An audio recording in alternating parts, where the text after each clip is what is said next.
चलिए, तो कल हम लोग साइटोलॉजी में कल का जो क्लास था सेल बायोलॉजी में उसको थोड़ा सा रिपीट करते हुए रिवाइज करते हुए, क्योंकि आपको अच्छा बोर्ड पे दिखाई नहीं दे रहा था क्या लिखा हुआ है, तो हम उसको रिपीट करते हुए थोड़ा सा आप ध्यान दीजिएगा। हमने कल आपको हिस्ट्री ऑफ सेल बताया था।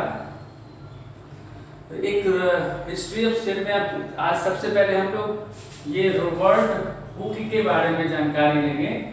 ये रॉबर्ट हुक 1665 में एक बुक लिखे थे, माइक्रोग्राफिया।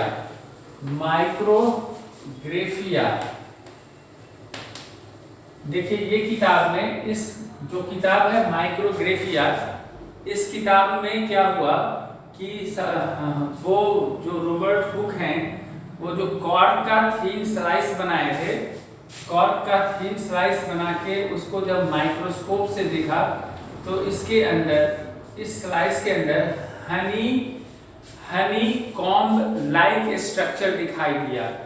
जब वो कॉर्क का थीन स्लाइस बनाया, थीन स्लाइस बना के माइक्रोस्कोप से देखा तो उस स्लाइस में हनी कॉम्ब लाइक स्ट्रक्चर दिखाई दिया। इस हनी कॉम्ब लाइक स्ट्रक्चर को, हनी कॉम्ब लाइक स्ट्रक्चर को वो सेलुली बोला, जिसको हम लोग सेल कहते हैं, सेलुली या सेलुलर जिसको हम लोग सेल कहते हैं। तो 1665 में माइक्रोग्राफिया किताब में रॉबर्ट हुक अपने इस रिसर्च को, अपने इस ऑब्जर्वेशन को लिखा। लेकिन बाद में क्या हुआ कि दूसरे साइंटिस्ट लोग ये कमेंट किए कि रॉबर्ट हुक साहब जो कुछ भी अपने माइक्रोस्कोप से देखे वो एक्चुअली में डेड प्लांट सेल का सेल वॉल है। सब लोग अच्छे से समझिएगा। 1665 में रॉबर्ट हुक कॉर्क का स्लाइस बना करके उसमें हनी कॉम्ब लाइक स्ट्रक्चर देखा, जिसको लैटिन ग्रीक भाषा में सेलुली और इंग्लिश में सेल उसको कहते हैं। लेकिन बाद में ये पता चला, दूसरे साइंटिस्ट के द्वारा ये कमेंट किया गया कि रॉबर्ट हुक साहब जो कुछ भी देखे थे वो एक्चुअली में डेड प्लांट का डेड सेल वॉल था, वो सेल नहीं है। तब क्या हुआ, Anton von Leeuwenhoek, AV Leeuwenhoek 1673 में फर्स्ट टाइम लिविंग सेल को माइक्रोस्कोप से देखा। First time observed living cell, first time observe living cell.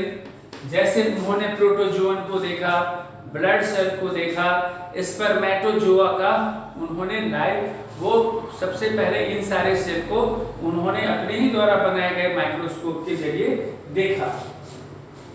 ये फर्स्ट सेल था, ओरिजिनल सेल थे। रॉबर्ट हुक प्लांट सेल का सेल वॉल देखे थे एक्चुअली। फिर क्या हुआ, रॉबर्ट ब्राउन, ये 1831 में, रॉबर्ट ब्राउन 1831 में न्यूक्लियस का खोज किया, न्यूक्लियस का। इसके बाद क्या हुआ, स्लाइडेन जो साइंटिस्ट है, स्लाइडेन, ये एक्चुअली में बॉटनिस्ट है। 1831 में सेल थ्योरी प्रपोज इन्होंने किया था। फिर स्वान जो जियोलॉजिस्ट हैं 1839 में, वो एनिमल सेल के आधार पर सेल थ्योरी प्रपोज किया। स्लाइडेन प्लांट सेल के आधार पर सेल थ्योरी प्रपोज किया।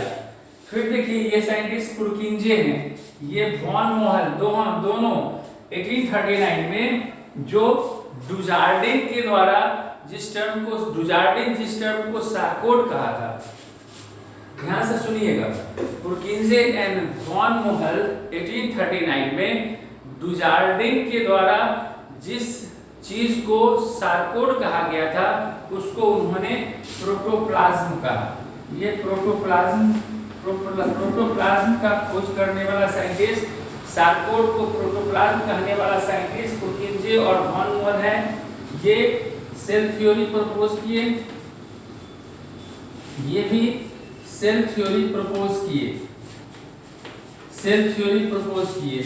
अब देखिए हमने बताया कि नेगली और क्रैमर, फिर इसके बाद जो सेवेंथ साइंटिस्ट है नेगली एंड क्रैमर, नेगली और क्रैमर जो थे वो सेल मेम्ब्रेन या प्लाज्मा मेम्ब्रेन, जो ये आप कहते हो सेल मेम्ब्रेन, सेल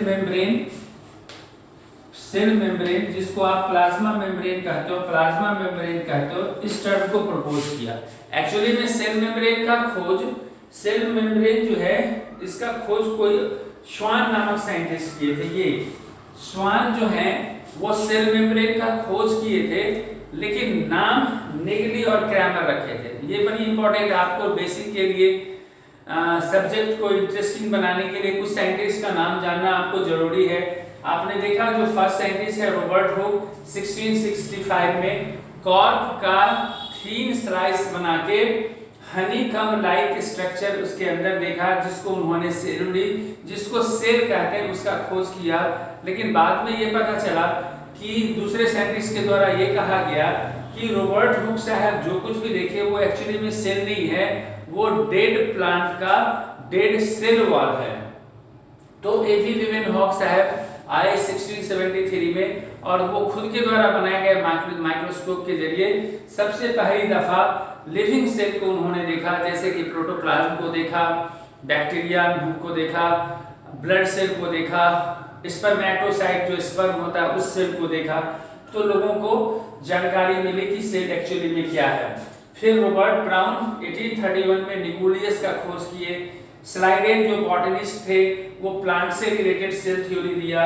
श्वान जो जूलॉजिस्ट थे 1839 में एनिमल से रिलेटेड सेल थ्योरी दिया। फिर इस बीच में डुजार्डिन नामक साइंटिस्ट आए, उन्होंने कहा कि सेल के अंदर कुछ लिविंग सब्सटेंस होता है और उस लिविंग सब्सटेंस का नाम वो सार्कोड रखा। लेकिन पुरकिंजे और वॉन मोहर उसी सार्कोड को 1839 में प्रोटोप्लाज्म कहा। और आप जानते हो protoplasm is physical basis of life. Life को आगे बढ़ाने के लिए, लाइफ को आगे कंटिन्यू करने के लिए प्रोटोप्लाज्म की जरूरत होती है, क्योंकि प्रोटोप्लाज्म साइट प्रोवाइड करता है where metabolic activity, where biochemical process proceeds. तो ये इसका प्रोटोप्लाज्म का नाम देने वाले ये साइंटिस्ट हुए। फिर देखिए श्वान साहब सेल का सेल के बाद सेल जो सेल मेम्ब्रेन से लिमिटेड होता है, डिलिमिटेड होता है, उसका खोज किया। सेल मेम्ब्रेन का खोज श्वान साहब ने किया था, लेकिन इसका नाम नेगली और क्रैमर 1885 में दिया। सेल मेम्ब्रेन का नाम द नेम सेल मेम्ब्रेन या the name the name cell membrane और the name plasma membrane is coined by Nageli and Cramer. तो ये हिस्ट्री ऑफ सेल में आपको जानना है। फिर देखिए इसके बाद हमने जो सेल थ्योरी है उसके बारे में आपको बताया था, तो वो थोड़ा थोड़ा देखिए। सेल थ्योरी जो है, जैसे ही सेल का डेफिनेशन वगैरह हमें मिल गई, सेल के फीचर के बारे में जान गए, तो सेल थ्योरी प्रपोज किया गया। सेल थ्योरी आप जानते हो सेल थ्योरी प्रपोज किसके द्वारा किया गया? proposed by Slyden and Schwann। Schleiden and Schwann ये दोनों साइंटिस्ट ही सेल थ्योरी को प्रपोज किया गया। और ये थ्योरी क्या करता है आपको मालूम है, हमने आपको बोला है, कल बताया था, तो आप ध्यान से सुनेंगे अच्छे से कि सेल थ्योरी क्या कहता है। सेल थ्योरी क्या क्या कह रहा है। देखिए कि सेल जो है, cell is basic unit of life है। Cell is basic unit of life है। दूसरा बात क्या कहा गया कि cell is structural, functional and heredity unit of organism, ये कहा गया। एक तीसरा बात इसमें ऐड किया गया कि थर्ड स्टेटमेंट एक और है। Third statement